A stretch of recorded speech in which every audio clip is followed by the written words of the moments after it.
दुनिया उन्हें सैफुल्लाह यानी अल्लाह की खींची हुई तलवार के नाम से जानने से बहुत पहले खालिद बिन वलीद मक्का की तपती रेतों में पले बढ़े एक अद्भुत योद्धा थे। उनका जन्म कुरैश की मशहूर बनु मखजूम कबीले में हुआ था। उनके पिता अलवलीद इब्न अलमुगीरा मक्का के सबसे प्रभावशाली व्यक्तियों में से थे। खालिद का बचपन आराम से नहीं बल्कि अनुशासन से गुजरा।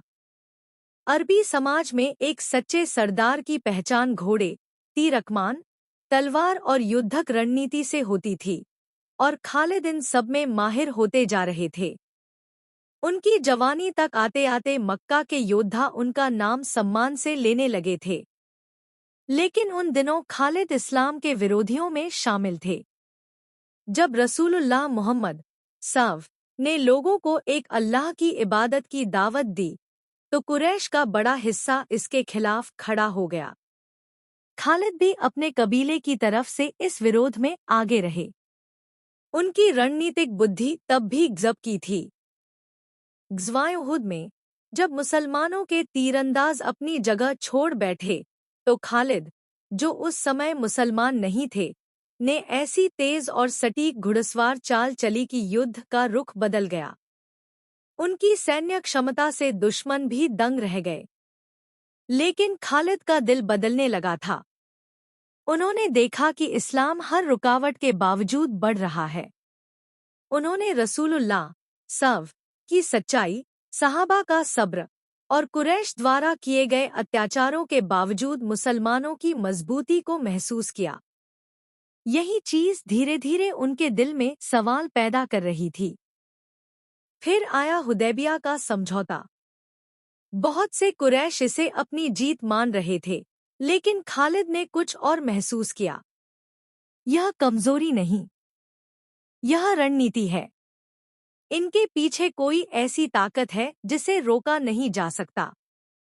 और यहीं से उनके दिल में एक नई राह खुलने लगी। हुदैबिया के समझौते के बाद खालिद बिन वलीद के दिल में एक बेचैनी बढ़ने लगी थी। वे सोचते थे, एक ऐसा मजहब जिसे हम हर तरह से रोकना चाहें, फिर भी वह बढ़ता ही जा रहा है। आखिर इसकी ताकत क्या है?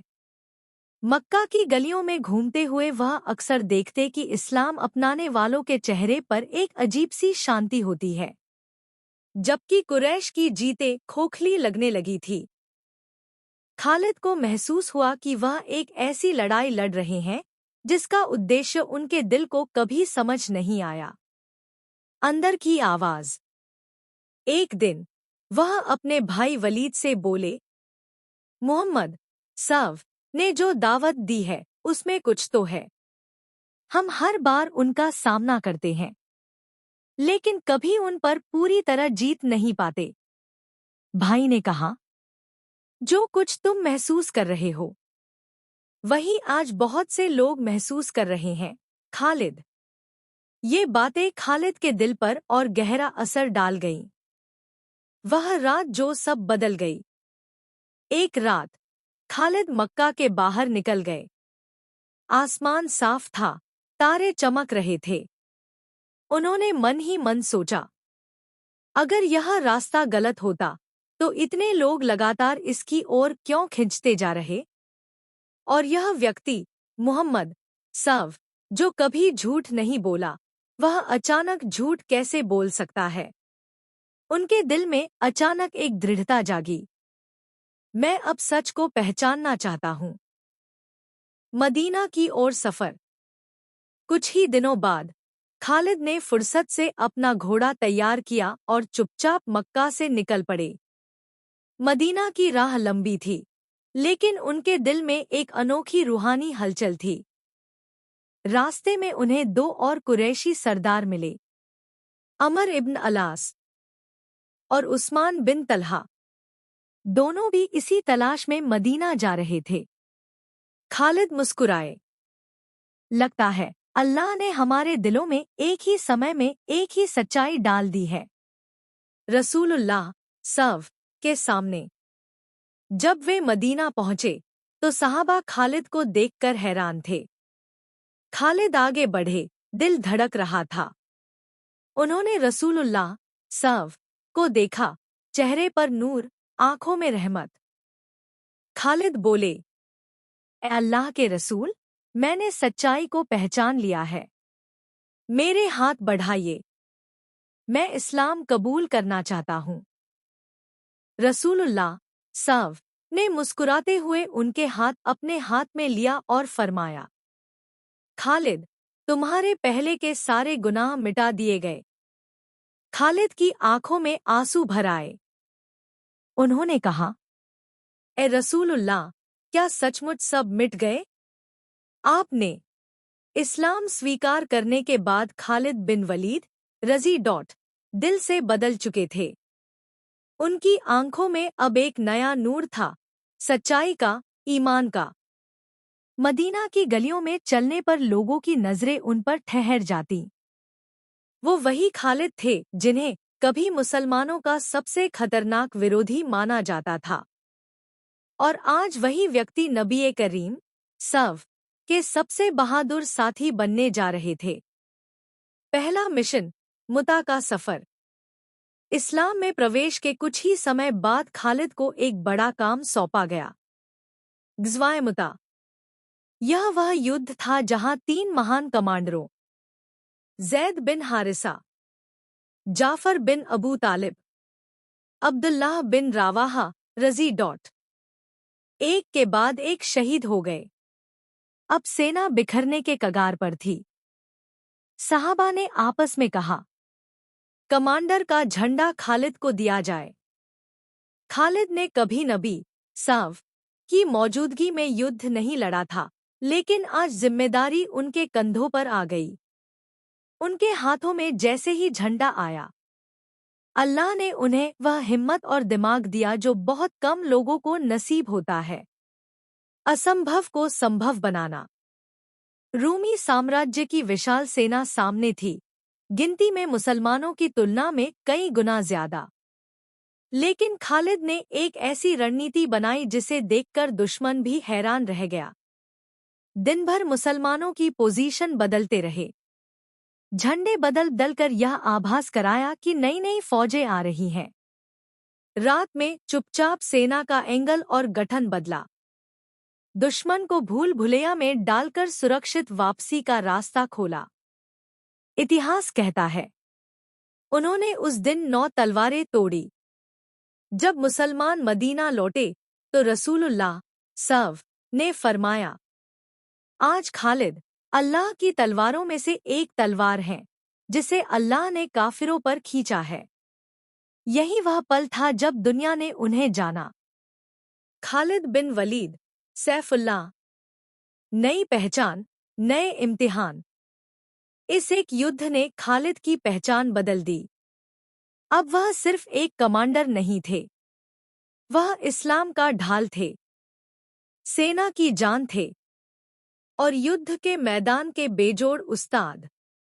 लेकिन यह तो बस शुरुआत थी।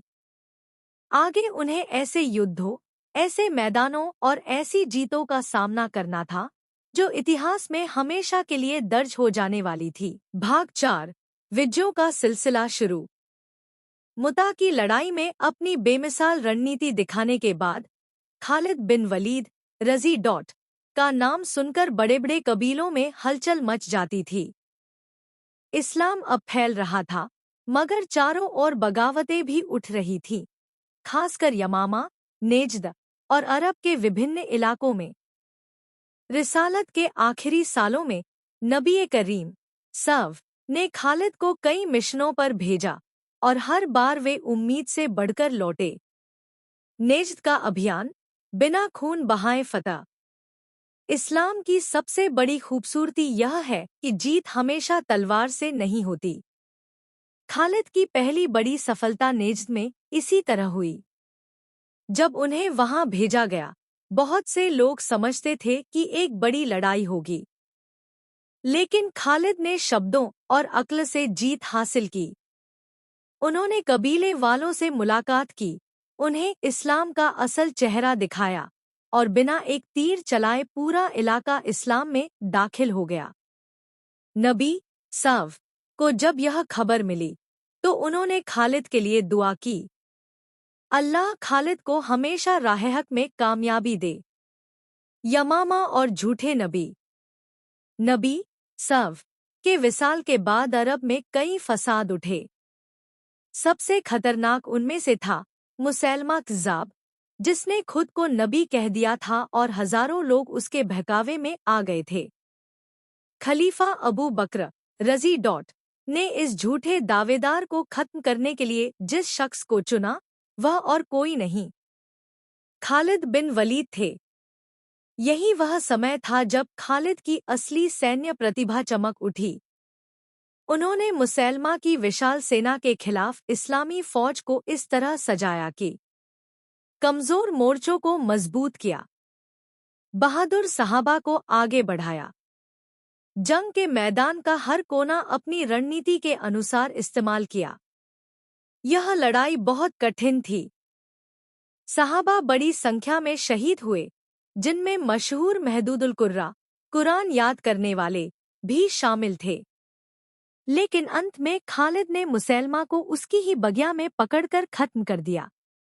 इससे अरब की सबसे बड़ी बगावत का दरवाज़ा हमेशा के लिए बंद हो गया। अरब पर इस्लामी एकता की मुहर। जब पोजीशन स्थिर हुई तो खालिद बिन वलीद वह शख्स बन गए जिन्होंने अरब में बिखरे हुए कबीलों को एकता में लाया, बगावतों को खत्म किया, इस्लाम की पहली स्थिर और मजबूत सेना तैयार की, इस्लामी राज्य की नींव मजबूत की। अब खालिद का रुख मुड़ा, इराक और शाह